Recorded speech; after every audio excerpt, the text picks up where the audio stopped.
حضرت ابراہیم علیہ السلام کو کون نہیں جانتا ہے؟ دنیا کی 3 بڑی قومیں ان سے اپنا رشتہ جوڑتی ہیں اور رشتہ جوڑنے میں فخر محسوس کرتی ہیں۔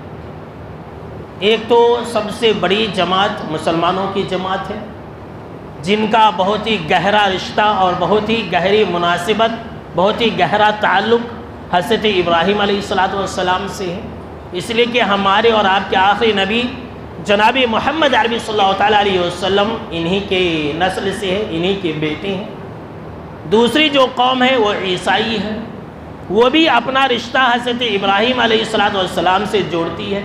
تیسری جو قوم ہے وہ یہود قوم ہے، یہودی قوم بھی اپنا رشتہ حضرت ابراہیم علیہ السلام سے جوڑتی ہے۔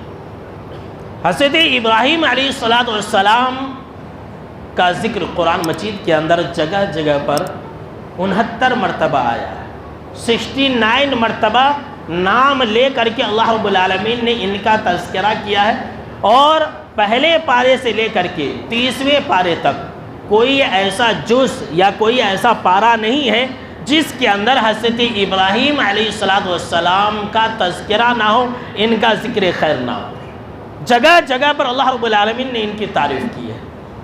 یہ جگہ اللہ رب العالمین نے فرمایا کہ ما کان ابراہیم یہودیا ولا نصرانیا ولکن کان حنیفا مسلما وما کان من المشرکین، کہ حضرت ابراہیم علیہ السلام یہ نہ تو یہودی تھے اور نہ ہی عیسائی تھے۔